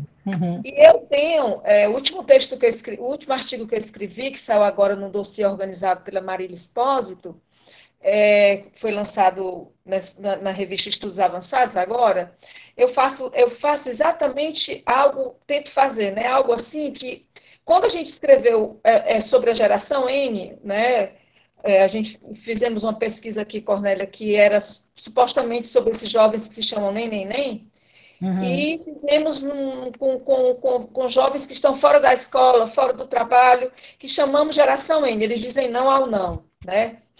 Esse relatório, ele foi lido por um grupo de digital influencers que fizeram um seriado chamado La Casa dos Vetim. E a geração N passou a ser uma leitura para a produção desse seriado, que são jovens influenciadores digitais das periferias. É uma coisa bem interessante. E aí eu começo a pensar o seguinte, como é rico pensar que algo que se faz na academia vai ser apropriado pelos jovens e que cria uma linguagem própria, entende? Não somos nós mais falando por eles, são eles que se apropriam também do que a gente diz, ou seja, como se essa antropologia compartilhada, vamos dizer assim, essa ideia de devolver a imagem, da antropologia da restituição, ou algo feito pelo Jean Rouch dessa forma, estivesse sendo, a partir desses jovens, que são jovens que estão cada vez mais assumindo, digamos, sendo sujeitos das suas próprias experiências, né, falando por essas experiências, se apresentando, construindo saberes e narrativas, eles trouxessem esses nossos trabalhos da academia e eles devolvem a academia, entendeu o que eu estou dizendo? Em vez de a gente estar devolvendo para eles estão devolvendo para a gente. Não sei se você Não, entendeu. e por isso é fundamental, né, Esse gente? transilinho é incrível a gente pensar, né? Então, assim, é mais ou menos isso, Cornélia, de dizer assim que Mas eu hoje só queria aqui falar uma coisinha rápida. Eu acho fundamental nisso que tu estás falando, Glória, de, de potencializar a presença desses jovens também no campo acadêmico, no campo cultural, a partir de política de cotas, por exemplo, tá? Mas que isso se torne cada vez mais uma simples normalidade e não uma política de exceção, não é? claro, claro. Então, de modo que cada vez mais teremos cientistas negros, indígenas, oriundos da periferia, como já tem, mas cada vez mais, e que não se tenha tanto essa distinção entre os muros da universidade e os muros de políticas de extensão, por exemplo, né? Mas eu acho que o que você sempre fez em termos de política para a juventude, para mim é uma grande referência, e eu te agradeço imensamente pela tua produção acadêmica, sob influência de muitos poetas, mas também referências fundamentais, Deleuze e Agamben, você cita muito Etienne Salman também, mas também Ricardo, também Mas Frubli, também Cornélia, Ana também Luísa, Cornélia. Gilberto Velho, né? Esses inspiradores da antropologia urbana, né? Michel Agier, enfim, Heitor, a gente, Magnani, nós estamos, porque assim, Cornélia, essa contribuição que vocês, por exemplo, a Carta aos Narradores Urbanos que eu recebo aqui, que eu vejo o Ricardo junto, vocês criam uma malha, uma etnografia em malha, como diz o Tim Ingold. Vocês criam um agregado de fios vitais, né? Que ressoam, que ecoam, né? E quando eu falo dessa perspectiva desses jovens, como o Léo Suricati, os meninos que fazem esse seriado, eles não estão na universidade. Como pensar também numa conexão entre mundos de vida, né? Entre Entendi. arte, poética, ciência, como diz o Felipe Descolado, estou aqui lendo um texto que quase... quando eu leio esses textos assim, eu fico muito mexida, porque é lindo esse texto Ciência e Natureza aqui do Felipe Descolar, essa perspectiva de tantas fronteiras que nós criamos, né? Então, quando eu vejo um grupo de jovens digital influencers da periferia construindo um seriado que tem não sei quantos mil pessoas assistindo, a partir de uma pesquisa feita pela gente, eu penso assim, eles que estão nos devolvendo, né? E sem estarem na universidade. Então, assim, essa é a perspectiva. Que, além das cotas, os nossos saberes possam germinar fazeres, possam germinar inspirações, indignações, reapropriações, ressignificações de tudo que a ciência produz e que às vezes fica muito para a gente, né, Cornélia? Claro. E aí, assim, agradecer a todos vocês, nós já estamos 8 horas, extrapolamos totalmente o tempo. Agradecer demais a Cornélia, porque nessa pandemia, nesse isolamento, eu mando uma coisinha para ela, ela manda para mim. Eu acho, Cornélia, que nós acabamos nos aproximando, nós, eu digo, e outras pessoas, pelo confinamento. Essa etnografia do confinamento, ela pode ser pensada na etnografia da proximidade, porque quando nós estamos confinados e ficamos preocupados com os amigos e preocupadas, a gente acaba criando outras conexões afetivas e de profissionais e redes. E agradecer mais uma vez a você, não só por hoje, mas por todos os momentos.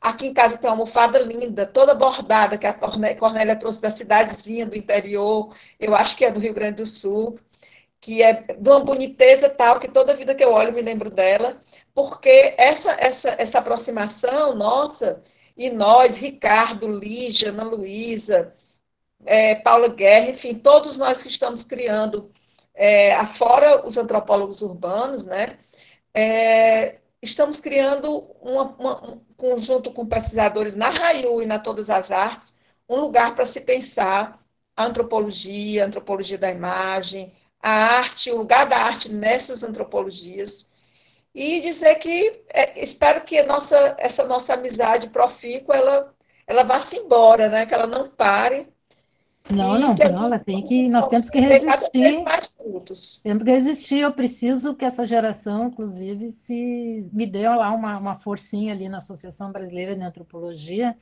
porque, sinceramente, para mim, o lugar da antropologia é um lugar de contestação, é um lugar político bem interessante. Claro. E criar incomoda, né? Recriar incomoda, ser criativo Recriar incomoda. incomoda, né? Não é? Pensar, por exemplo, o que é inclassificável, né? Isso é antropologia ou isso é arte? Isso é individual? É Essas isso. fotografias são individuais ou coletivas? Né? Como diz o Foucault, a classificação é uma forma categórica de poder, né? Quando não se classifica, as pessoas ficam sem referenciais. Então, que continuemos um pouquinho classificáveis, para que a gente possa sempre Glória, estar te criando amo, muito. meu amor. Te amo, te amo, te amo. Obrigada. Amo Obrigada a vocês, todos Lara, vocês. Vivisângela, Léo, muito Fernanda, obrigada aqui obrigada. também. E todas vocês. Tchau, Vanderlan. Vou acompanhar vocês nas próximas. Tá, até logo, Cornélia. Obrigada. Tchau, Tchau. querida. Tchau.